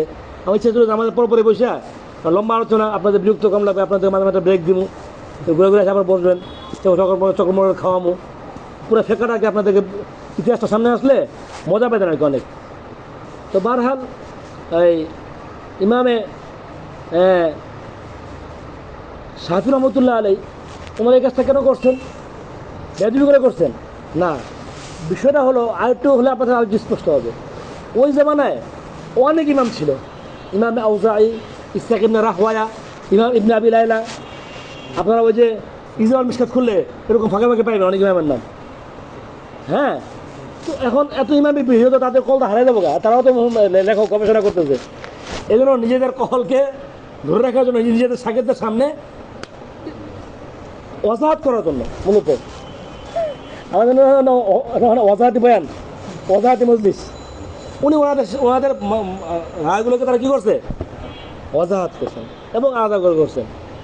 আল্লাহ তাআলার ইচ্ছা, আমার উস্তাদ মোহতারাম বলেন शाहिद पालनपुरी साहब कि उस्ताद के उलूम ये ज़िंदा रहते हैं अपने शागिर्दों के ज़रिया। जिस उस्ताद को अच्छे शागिर्द मिले वो उसके उलूम क़यामत तक ज़िंदा रहेंगे, और जिस उस्ताद को अच्छे शागिर्द नहीं मिले उसके उलूम वही ख़त्म। तो এই যে চারজন ব্যক্তি, ইমাম আবু হানিফা, ইমাম উনি দুজন পাইছে আবু ইউসুফ মোহাম্মদকে, আর মোহাম্মদ আর আবু ইউসুফ ওনারা পাইছে হলো কে? আহমদ ইবনে হাম্বল আর শাফিকে। তবে শাফি আহমদ ইবনে হাম্বল ওনারা আবার নিজেদের মতামত প্রকাশ করার কারণে ওনাদের একটা কী হয়ে গেছে, মাযহাব হয়ে গেছে। ওদের কারণে ফিকহে হানাফিটাকে তাদবিনী শেকেলে আনছেন মোহাম্মদ রহমতুল্লাহ আলাইহি, বুঝলেন, শাহানশী কিতাব। আর ফিকহে মালিকিকে আনছেন ওনাদের আল মুজাওয়ানাতুল কুবরা লিখে, ওনার নামটা বলে গেছে, এখানে দেওয়া আছে। উনি এটাকে কী করছে? তাদবিনী শেকেল দিয়েছে। ইমাম শাফি রহমতুল্লাহ আলাইহি উনি একজন শাগিদ পাইছেন, যে শাগিদের মাধ্যমে উনি ওটাকে কী করছেন? তাদবিনী শেকেল আনছেন। আহমদ ইবনে হাম্বল উনিও একজন শাগিদ পাইছেন, ওনারা তাদবিনী শেকেল আনছেন। অন্যরা শাগিদ পান নাই, অন্যরা শাগিদ পান নাই। ধীরে ধীরে ধীরে ধীরে ওনাদেরকে একটা জামানা বন্ধু মনে রাখছে লোকেরা। এরপরে তো ওনাদের যে তাদবিনী শেকেল নাই, তখন আমল করবো কোত্থেকে? আজকে দুপুরে একটা মাথা দেখতেছিলাম তাহলে দেবন্দে, ওই হিন্দুস্তানে এক লোক, সে থাকে হলো সাহানপুরে, তো না আর মাঝে হলো সে সাফি। এখন আশেপাশে কোনো সাফি কি কোনো মুফতি সে পাচ্ছে না। তাহলে देवबंद प्रश्न करছে যে मुझे कोई शाफी मसलक के कोई किसी किताब किसी आलिम को राहबरी करे, তখন তাকে শাফি মাসলাকের আলেম কোথায় রাহবরি করবো? আছে কি আশেপাশে? তোমাদের নাও কোন শাফি মাসলাক মানবো, সে কাকা যাবো। হ্যাঁ, বড় বড় বড় বড় তালাক দিলে কোন দাউলিস আছে? শাফি দাউলিসটা। যেই দেশে যে মাযহাব ওই মাজারটা তার জন্য আসলাম। তা বুঝে আসছে কিনা? তো বারহাল এই ইমাম অন্য অন্য ইমাম যারা আছে তাদের শাগরেদরা না থাকার কারণে তাদের কিছু কিছু কল আমরা কিতাবের মধ্যে পাই, কিন্তু পূর্ণাঙ্গ মাযহাবটা কোথাও বিন্যস্ত আকারে পাওয়া যায় না। পরবর্তী ওলামায়ে কেরাম তারা গিয়ে আবার ইজমা করছেন, ইজমাউল ওলামা, যে এই 4টা মাযহাবের উপরে কী হয়ে যাবে, জমে যাবে, নতুন করে কোনো মাযহাব এখানে কি কায়েম হবে না। এই বিষয়টাকে আমাদের উস্তাদ মুহতারাম হযরত মাওলানা মুফতি কী নাম, তকি ওসমানী সাহেব হুজুর, হ্যাঁ হ্যাঁ ঠিক আছে, আমাদের শেষের দিকে যাও তুমি, তিনি এটাকে এখানে বিন্যস্তভাবে আনছেন এবং হয়তো বলছেন যে কোন এলাকায় কোন ফিকাটা পালন হয়। ওইটা আমরা বলে আমাদের আলোচনার ইতি টানতেছি যে বর্তমান জমানায় পরবর্তীতে যখন নাকি এই যে এখানে শেষে বলতেছি হজরতের ব্যাপারটা শুনে তোমাদেরকে, যে এভাবেই মানে পরিপূর্ণ আঙ্গিকে 4টা মাযহাব প্রকাশ পেয়ে গেল। আবির রকমি আচ্ছা আন্নাল মাযহাব আল ফিকহিয়া লাম তাকুন মাহসুরাত আলা হাদিল মাযহাব আল আরবা, এই 4টা মাযহাবে কিছু সীমাবদ্ধ ছিল না, বরং কানা হুনালিকা জামাআত মিনাল ফুকাহা আল কিফার নাহাজু নফস আল মানহাজ ওয়ালাকিন লাম তুদাওয়ান মাযহাবুহুম ওয়া লাম তানতাশির মিসলা মাযহাব আল আরবা। তাদের মাযহাবগুলোকে কে তাদবিন করে নেয় আর এইভাবে ছড়ায় পড়ে নেয়। ওয়াইন্নাহা ওয়াইন কানা লাহা যিকরুন ফিল কুতুবিল মুতানিয়া বিযিকরি মাযহাব আল ফুকাহা, মাঝে মাঝে আমরা জুজইয়া তাদের কি করে আলোচনাগুলোকে আমরা পাই, লা তুজাতুল ইয়াউম বিসূরাতিহাল মুতাকামিলা। কেউ যদি ইবনে আবি লালাকে মানতে চায়, ইবনে আবি লালার নামাজের ব্যাপারে কী মাসালা, ওযুর ব্যাপারে কী মাসালা, এভাবে সূরাত মুতাকামিলা কি নাই। ফাক্তাসারান নাস বিমাশিয়াতিল্লাহি তাআলা আলা মাযহাবিল ফুকাহা আল আরবা, লোকেরা সীমিত হয়ে গেলেন 4টা মাযহাবের উপরে। ফান্তাশারাল মাযহাব হানাফি ফিল ইরাক, এই হানাফি মাযহাবটা কোথায় কোথায় গিয়ে ছড়িয়ে পড়লো, ইরাকে। হাত্তা আযহাবাল মাযহাব আস-সাইদ ফিল কাদলা জামান আল আব্বাসিয়িন, আব্বাসী খেলাফত যুগে গিয়ে এটা রাষ্ট্রীয় মাযহাব হিসেবে স্বীকৃতি লাভ করলো। হারুনুর রশিদ, মামুনুর রশিদ, তাদের রাষ্ট্রীয় মাযহাব কী ছিল, হানাফি মাযহাব ছিল। কারণ যে ইমাম আবু ইউসুফ রাহমাতুল্লাহ আলাইহি হারুনুর রশিদের জামানায় উনি কাজুল কুযাত ছিলেন, এটা বোঝা যাচ্ছে। এবং ওইখান থেকে শুরু করে যেহেতু তাদের অধীনে মাওরা ও নাহারের সমস্ত এলাকায় এই মাযহাব ছড়ায় পড়লো, তুর্কি, হিন্দুস্তান, সিন্ধ, এমনকি খেলাফত ওসমানিয়া জামানায় গিয়ে ওটা সারা রাষ্ট্রীয় সারা বিশ্বের মধ্যে এটা কানুন করা হলো, হানাফি মাযহাবের বাইরে কোনো আমল করলে তার খবর আছে। এটা খেলাফত ওসমানিয়াতে গিয়ে এটা নিয়ম হয়ে গেলো, যেমন নাকি বর্তমানে আফগানিস্তানের নিয়ম করে দেওয়া হয়েছে। ইমারাত ইসলামিয়ার মধ্যে একমাত্র হানাফি মাযহাব চলবে। এটা মানুষের সুবিধার জন্য, ইন্তেশার থেকে বাঁচার জন্য। আমাদের দেশে মানুষ কতটা পেরেশান, যুবকরা পেরেশান, মহিলারা পেরেশান, মানুষকে মানে যেন পেরেশান করতে না পারে আমাদের ভূখণ্ডে আমরা এই মাযহাবকে চালাবো। ওসমানিয়া হয়ে গেছে। আর ইমাম মালিক রহমতুল্লাহ আলাইহির মাযহাবটা ওটা বিলাদে মাগরিব, অর্থাৎ মরক্কো, আন্দুলুস, জাজায়ের, মারাকেশ, মরক্কো, তিউনিসিয়া, এই সমস্ত এলাকায় এই মাযহাবটা ছড়াইছে। আর ইমাম শাফি রহমতুল্লাহ আলাইহির মাযহাব মিশর, শাম, মালয়েশিয়া, ইন্দোনেশিয়া এই সমস্ত এলাকায় ছড়াইছে। আর হানাফিদের মাযহাব এটা আরব ভূখণ্ড, সৌদি আরব, কাতার, দুবাই, আবুধাবি এই সমস্ত অঞ্চলে ছড়াইছে। এইভাবে 4টা মাযহাব হয়ে গেছে, এটা বুঝে আসছে। এখন এই 4টা মাযহাবে কোনো একটা মাযহাবকে মানতে হবে। যদি কোনো একটা মাযহাবকে সে না মানে তাহলে তাকে বলা হবে যে সে গোমরা ফিরকা, কারণ এটা ওয়াজিব লিগাইরি হয়ে গেছে। কী হয়েছে কা? ওয়াজিব লিগাইরি হয়ে গেছে। ইনশাআল্লাহ আল্লাহ তাআলা আমাদেরকে তৌফিক দেয়, আমরা এই নিয়ে আবার পরবর্তী আরেকটু সামনে আলোচনা করব, ঠিক আছে? তো আজকে যতটুকু হলো যে ফিকাটা কী আমাদের মধ্যে আসলো, ফিকাটা আমার জীবনে যে এই যে বর্তমান যুগে এই যুগে ফিকার প্রয়োজনটা কতটুকু, এটা নিয়ে আলোচনা করার কোনো সুযোগ পাই নাই। 5টা ধাপে আলোচনা করার ইচ্ছা ছিল আর কি, এই বর্তমান যুগটাকে সাজানোর ইচ্ছা ছিল। যাই হোক, ওইটা দেখি যদি লিখিত আকার আনতে পারে, লেখা থেকে পড়ে নিতে পারবা। আর লিখিত আকার না আসে তাহলে ইনশাআল্লাহ কখনো সঙ্গে বলে দেবো না। আল্লাহ তাআলা আমাদের আজকের এই বর্ষা এবং শোনা কবুল করে নেন। আল্লাহ রাব্বুল আলামিন আমাদেরকে ইলমে লাদুন্নি দান করেন এবং তাফাক্কু ফিদ্দীন আমাদের অন্তর্ভুক্ত আল্লাহ তাআলা বসায়া দেন। এই যে আমরা পড়ছি ফিকহ হচ্ছে যে আল মুরিদ আনিদ দুনিয়া ওয়া যাহিদ ফিল আখিরা আর আল বাসীর বিআইব নাফসিহি, আল্লাহ তাআলা এরকম ফকিহ আমাদেরকে বানায়া দেন। আমরা যেন আল্লাহ তাআলার জন্য আমাদের জীবনটাকে উৎসর্গ করতে পারি। আল্লাহ আমাদেরকে কবুল করে নেন, আমিন। ওয়া আখিরু দাওয়ানা আলহামদুলিল্লাহি রাব্বিল আলামিন। আমরা আরও আলোচনার জন্য আমি জমিন বানাইছিলাম যে বিষয়গুলোকে, সেটা হলো যে এই উসুলুল ইফতা ওয়া আদাবু, তোমরা দেখছো আমি এখান থেকে সব বের করে দেখাইছি। রদ্দুল মুখতারের যে মোকদ্দমা আছে এখানে এই বিষয়ে আলোচনা রয়েছে। আপনারা চাইলে এখান থেকে একটু ইস্তেফাদা করেন আল্লাহর হস্তে। আপনারা হুজুর পড়াবেন, এটা হুজুর পড়াবেন, দুটা হুজুরা পড়াবেনই, হুজুরদের মোতালা মধ্যে থাকবে। এছাড়া আমার উস্তাদ মোহতারাম হজরত মাওলানা মুফতি মোহাম্মদ সালমান মনসুর সাহেবের লেখা ফতোয়া নবিসিকা রহনুমা উসুল। আমি আপনাদেরকে আগেও বলছি যে এটা তালেব ইলমদের জন্য একটা অত্যন্ত গুরুত্বপূর্ণ একটা কিতাব নাকি, এবং এটা একজন ফকিহ, হ্যাঁ, সে তার রাস্তা এবং পথকে সহজ করার জন্য, নিষ্কণ্টক এবং গালিচামা করার জন্য এই কিতাবে কোনো বিকল্প নেই। আছে না সবার কাছে ফতোয়া নবী? এটাকে আপনারা মোতলা রাখবেন। পাশাপাশি আমার কাছে আরও দুটো কিতাব আছে এখানে। এটা হচ্ছে আদাবে ফতোয়া নবীসি। এখানেও বেশ অনেকগুলো এরকম দেওয়া আছে। যদি আপনাদের ভালো লাগে এখান থেকে নিয়ে আপনারা মোতলা করতে পারেন। আরেকটা কিতাব আছে আমার সামনে, তামরিন ইফতাকি হেদায়াত। তামরিন ইফতাকি হেদায়াত আব্দুর রফ সেখরবি রহমতুল্লাহ আলাইহির লেখা, অত্যন্ত শানদার কিতাব। আমি এটাও মোতলা করে এখান থেকে কিছু আপনাদেরকে বলার ইচ্ছা রাখছিলাম।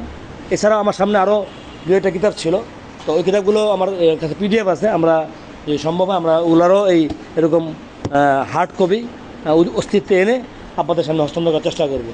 আপনাদের এই পথ চলা যেন এটা বুঝে শোনা হয়, আন্দোলন না হয়, গতানুগতিক না হয়, যে জমানার মধ্যে মানুষ ইফতার না পড়লে কী বলবে, মুফতি না হলে কী বলবে, এই সমস্ত নিয়তি থেকে থাকে। আল্লাহর বস্তে এই নিয়তটা আপনার ঝেড়ে ফেলে দেন। বরং আমি ইলমুল ফিকা পড়তেছি, আমার আমলটা যেন আমি আরেকটু মজবুত করতে পারি, জেনে করতে পারি, আশেপাশের লোক যেন আমি সাথে নিয়ে চলতে পারি, এই নিয়ত করে পড়েন। আমি একবার আমার উস্তাদ মোহতারাম হযরত মাওলানা আব্দুল হাই পারপুরি হুজুরের দু একটা ঘন্টা আমি বসে সেই যে উস্তাদ দাবি করতেছি, তো হুজুরের রাঙামাটিয়া পড়াইতেন বুখারী সানি, নিচে বসতেন হুজুর, মানুষ তাবিজ তুবিজ নিতে আসতো, অনেকে হুজুরের সাথে যার ইস্তের সম্পর্কে তারা মশলা নিতে আসতো। এক ছাত্র আসতো, হুজুর আমি কি 1 বছর ইফতার 2 বছর ইফতার মশলা করার জন্য। হুজুর বলছে, দেখো ভাই, তুমি 1 বছর ইফতার করো 2 বছর ইফতার করো, তোমার ব্যক্তিগত বিষয়, তোমার সময়ের উপর তুমি নির্ভর করে, তোমার নিয়তটাকে তুমি সহি করেন। হুজুর তাকে বলছে, মুফতি সাহেব বলে মানুষ ডাকবে, এই নিয়ত যদি ইফতার পরে থাকো তা তোমার ইফতার পড়ার দরকার নেই। এরপর ওই মতো ছিলেন যে যেই তালেবে এলেন শুধুমাত্র এই ফাসাদ নিয়তকে সাথে নিয়ে, নাউজুবিল্লাহ, মানুষ আমাকে মুফতি ডাকবে, নাম শুরুতে মুফতি লাগামু, হ্যাঁ, এই সেই জমানে ইফতার না পড়লে কেমন দেখা যায়, আরে বেটা ভালো চাকরি পাবো না, ভালো একটা বউ পাবো না, এই সমস্ত নিয়ত করে ইফতার পরে হুজুর বলতেছিলেন আর কি, যে সে হুজুরের আলফা ছিল এটা, যে সে তার প্রত্যেকটা সেকেন্ড, প্রত্যেকটা মিনিট, প্রত্যেকটা ঘন্টা, প্রত্যেকটা দিন, প্রত্যেকটা সপ্তাহ, প্রত্যেকটা মাস, পুরোটা বছর সে নষ্ট করলো। হুজুর একেবারে ছোটো থেকে না বড় বন্ধ আনছে আর কি, সেকেন্ড মিনিট, বাস্তবে তার এই বছর আছে নষ্ট করলো। আল্লাহর ওয়াস্তে যেন আমাদের বছর নষ্ট না হয়। আমাদের যখন অন্য কোনো নিয়ত থেকে থাকে আগে, ওটাকে ছেড়ে ফেলে দিই মন থেকে, আমরা আবার নিয়ত করি, নতুন করে নিয়ত করি যে আল্লাহ আমাদেরকে আপনি এখানে আনছেন, আমাদের তো কোনো ক্ষমতা যোগ্য ছিল না, একত্রে বসছি আমরা, আল্লাহ আমাদেরকে ইলমুল ফিকর আপনি দিয়েই দিয়েন। যেমন আব্দুল্লাহ ইবনে আব্বাসকে আপনি দিয়েছেন, আব্দুল্লাহ ইবনে মাসউদকে দিয়েছেন, আলকামাকে দিয়েছেন, হাম্মাদকে দিয়েছেন, ইব্রাহিম নাখিকে দিয়েছেন, আবু হানিফাকে দিয়েছেন, মোহাম্মদকে দিয়েছেন, ইমাম শাফিকে দিয়েছেন। আমরা তো সিলসিলারই একজন, আমরা তো নিজেদের নামটা এখানে লেখা ফেলাইছি, আপনি আমাদেরকে দিয়ে দিয়েন। ঠিক আছে না ভাই? আমরা দুরূদ শরীফ পড়ি, আল্লাহুম্মা সাল্লি আলা মুহাম্মাদ ওয়া আলা আলি মুহাম্মাদ কামা সাল্লাইতা আলা ইব্রাহিম ওয়া আলা আলি ইব্রাহিম ইন্নাকা হামিদুম মাজিদ। আল্লাহুম্মা বারিক আলা মুহাম্মাদ ওয়া আলা আলি মুহাম্মাদ কামা বারাকতা আলা ইব্রাহিম ওয়া আলা আলি ইব্রাহিম ইন্নাকা হামিদুম মাজিদ। আলহামদুলিল্লাহি রাব্বিল আলামিন ওয়াস সালাতু ওয়াস সালামু আলা সাইয়্যিদিল আমবিয়া ওয়াল মুরসালিন ওয়া আলা আলিহি ওয়া আসহাবিহি আজমাইন। ربنا ظلمنا أنفسنا وإن لم تغفر لنا وترحمنا لنكونن من الخاسرين. ربنا آتنا في الدنيا حسنة وفي الآخرة حسنة وقنا عذاب النار. يا الله رب العالمين, আজ পবিত্র জুমেরাত, ইয়া আল্লাহ, এই দিন বান্দার সমস্ত নেক আমল আপনার দরবারে পেশ করা হয়, হাদিস থেকে আমরা জানতে পেরেছি। ইয়া আল্লাহ, আমরা তোমার রাসূলের অনুসরণে আল্লাহ রোজা রেখেছি। আল্লাহ, আমাদের তালেব ইলম ভাইদের অনেকে রোজা রাখছে আল্লাহ। ইয়া আল্লাহ, রোজা রাখা অবস্থায় ইয়া আল্লাহ ইলমে দ্বীনের একটা মুহাজারাতে আমরা অংশগ্রহণ করেছি। ইয়া আল্লাহ, তাফাক্কুহ, আল্লাহ ইলমুল ফিকাহ জরুরত আহমিয়ত নিয়ে আমরা কিছু আলোচনা করেছি, তারিখ ফিকাহ নিয়ে কিছু কথাবার্তা বলেছি। আল্লাহ, আল্লাহ গো, আল্লাহ আমাদের কাছে কিছুই নাই, আমরা খালি হাত, রিক্ত হস্ত। আমাদের কাছে আল্লাহ আগামীদের নিসবত আছে আল্লাহ, আল্লাহ আগামীদের মোহাম্মদ আমাদের সাথে আছে আল্লাহ। আল্লাহ, আমাদের নালায়েক সন্তান আল্লাহ, আমরা আগামীদের অযোগ্য সন্তান আল্লাহ, আমাদের আগামীরা তো আল্লাহ আপনাকে খুশি করে গেছে আল্লাহ। আমরা সেই সিলসিলার নাম লেখাইছি আল্লাহ। এ আল্লাহ, আব্দুল্লাহ ইবনে মাসউদের উসিলায়, এ আল্লাহ আলকামার উসিলায়, ইব্রাহিম নাখির উসিলায়, হাম্মাদের উসিলায়, আল্লাহ ইমাম আবু হানিফার উসিলায়, আল্লাহ আল্লাহ আপনি আমাদের মজলিসে কবুল করে নেন। এ আল্লাহ, আমাদের তালেব ইলম ভাইরা এ আল্লাহ একটা বছরকে আল্লাহ তারা সমর্পণ করেছে আল্লাহ, তারা আল্লাহ প্রতি মাসে হাজার হাজার টাকা তারা ইনকাম করতে পারতেন আল্লাহ, তাদের কত ইজ্জত হতো, তাদের কাপড় চোপড় ধুয়ে দেওয়ার লোক হতো, তাদের খাবার উঠা দেওয়ার লোক হতো। এ আল্লাহ সব কিছু ফেলে দিয়ে এই ফ্লোরে শুয়ে থাকে। আল্লাহ গরমের মধ্যে আল্লাহ শরীরটা ঘেমে যায় আল্লাহ, যখন দুপুরে রাতে খানা খেতে বসে ভালো একটু খাবারও তাদের সামনে নাই। আল্লাহ এক গ্লাস দুধ খেতে পারে না রাতের বেলা। আল্লাহ একটু বাদাম কিনে খানার টাকা নাই। আল্লাহ তোমাদের তালেব এলেমরা এলেমের জন্য আল্লাহ নিজেদেরকে পেশ করছে। আল্লাহ আপনি আমাদেরকে এখানে যত আল্লাহ উলুম রয়েছে আল্লাহ কিতাবের মধ্যে সব উলুমগুলোকে আমাদের সিনার মধ্যে দিয়ে দেন। আল্লাহ আমাদের সিনার মধ্যে দিয়ে দেন, আমাদেরকে আপনি ইলমে লাদুন্নি দিয়ে দেন। আল্লাহ আমাদেরকে ইলমে লাদুন্নি দিয়ে দেন।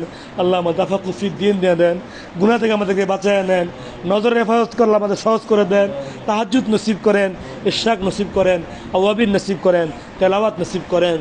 আল্লাহ হুসনে মুআশারা নসিব করেন। আল্লাহ মাসিয়াত থেকে আল্লাহ আমাদেরকে আল্লাহ আমরা যদি কোনো মাসিয়াত করতে চাই আমাদের জন্য আল্লাহ আমাদের মাসিয়াত মাঝখানে একটা বাধা সৃষ্টি করে দেন। আল্লাহ আমরা যদি কোনো মোবাইল থেকে মাসিয়াত সৃষ্টি করি ওই মোবাইল যেন অফ হয়ে যায়। আল্লাহ আমরা যদি চোখের কোনো গুনাহ করি আল্লাহ আমাদের চোখ যেন বন্ধ হয়ে যায়। আল্লাহ আপনি আমাদেরকে কোনো গুনাহ করতে দিয়েন না, আমাদের কোনো গুনাহ করতে দিয়েন না। আল্লাহ আল্লাহুম্মা বা'id বাইনানা ওয়া বাইনা খাতায়ানা কামা বা'adta বাইনাল মাশরিক ওয়াল মাগরিব। আল্লাহুম্মা হুল বাইনানা বাইনা খাতায়ানা কামা বা'adta বাইনাল মাশরিক ওয়াল মাগরিব। আল্লাহ আমাদের অনেকে আব্বা আম্মা নাই, আল্লাহ আজকে তারা থাকলে অনেক খুশি হতো। আল্লাহ এবার আমি আমাদের ভাই আব্দুল ওয়াজিদ সাহেবের আব্বা আম্মা নাই, আল্লাহ আজকে তারা দেখতো তাদের ছেলে স্টাফ পড়তেছে মুফতি হয়েছে, আল্লাহ অনেক খুশি হতেন। আল্লাহ তাদের কবরে আল্লাহ আপনি আওয়াজ পৌঁছে দেন, তার এই মেহনতের আল্লাহ আল্লাহ আল্লাহ সব তাদের আমল নামে পৌঁছে দেন। আল্লাহ যাদের আব্বা আম্মা আছে তাদের কদর করার তৌফিক দান করেন। আল্লাহ আমাদের যে আজকে ধারাবাহিকতা শুরু করেছি আল্লাহ এই মুহাজারা, আল্লাহ আগামী সপ্তাহে আমাদের ভাইরা ইলমি মুবাহাসা করবে। আল্লাহ তাদেরকে আল্লাহ অনেক আল্লাহ ইলম দিয়ে দেন, আল্লাহ তাফাক্কুহ দিয়ে দেন, জেহেন দিয়ে দেন, মেহনতের মাত্রা দিয়ে দেন, আল্লাহ শরীরে সুস্থতা দিয়ে দেন। আল্লাহ মিনাসুলকা সিহাতা ওয়াল ইফাতা ওয়াল আফিয়াতা ফিদ দুনিয়া ওয়াল আখিরা। আল্লাহ আল্লাহ আমাদের আরও অনেক কিছু দরকার আমরা চাইতে জানি না। আল্লাহ নাসআলুকা মিন খায়রি মা সাআলাকা নাবিয়্যুকা ওয়া হাবিবুকা মুহাম্মদ সাল্লাল্লাহু আলাইহি ওয়াসাল্লাম ওয়া আনতাল মুস্তাআন ওয়া নাউযু বিকা মিন শাররি হাবিবিকা ওয়া নাউযু বিকা মিন শাররি হাবিবিকা আনতাল মুস্তাআদ সাল্লাল্লাহু তাআলা আলা খায়রি খালকি মুহাম্মাদিন ওয়া আলিহি ওয়া সাহবিহি আজমাইন। সুবহান রাব্বিকা রাব্বিল ইজ্জাতি আম্মা ইয়াসিফুন ওয়া সালামুন আলাল মুরসালিন ওয়ালহামদুলিল্লাহি রাব্বিল আলামিন। তো বসেন আপনারা।